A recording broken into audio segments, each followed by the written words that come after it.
The tears of the Baobab Tree.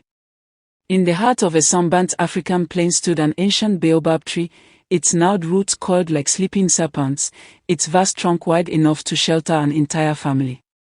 The villagers said it was older than memory itself, a silent witness to every joy and sorrow that passed beneath its shade. But none could have guessed that one day, it would weep.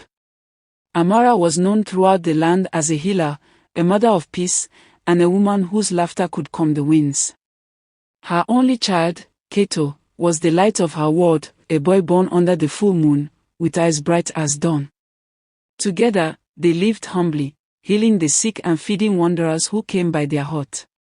But envy lurked in the hearts of men. One moonless night, a group of bandits crept into the village. They had heard rumors that Amora's son was blessed, that his blood could bring wealth, power, or even immortality. Greed blinded them. When the night ended, Kato was gone. Amora's screams tore through the stillness like a wounded lioness. She ran barefoot into the wild, searching, calling his name until her voice broke into sobs. Days turned to weeks. Her body weakened, but her spirit burned. She visited every diviner, every sacred grove, every shrine that might hear her plea.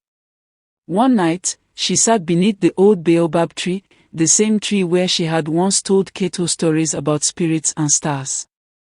Her tears soaked the earth, and in her grief, she whispered a curse that the heavens heard. If the world refuses to return my child, she cried, then let it taste a mother's sorrow. The wind stopped. The air thickened. The baobab's leaves shimmered with light, and its roots trembled.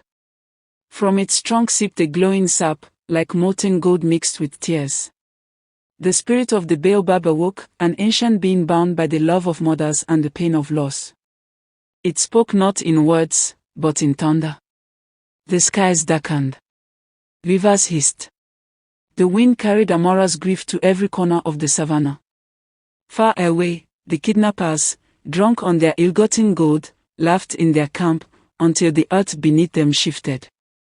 The baobab's roots stretched across the plains like living veins, cracking the soil, finding them. One by one, the men screamed as the roots coiled around their legs, dragging them toward the glowing tree that had become a vessel of vengeance. Amora, weeping beneath its boughs, heard their cries echo across the distance, not with joy, but with sorrow. She had wanted her son back, not this flood of death. But the spirit had already claimed its death. When dawn rose, only silence remained. The baobab stood still once more, its bark streaked with what looked like dry tears.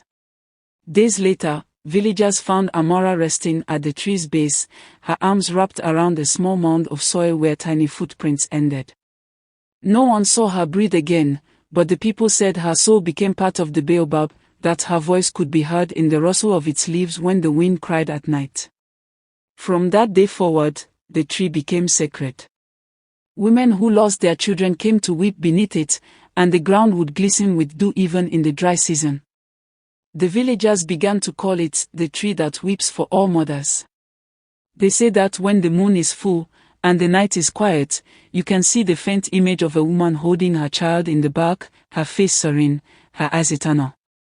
The baobab no longer cries in anger, but in love, a love so deep that it binds heaven, earth, and all that lives between. Grief can destroy or transform, but when love fuels it, even sorrow becomes sacred.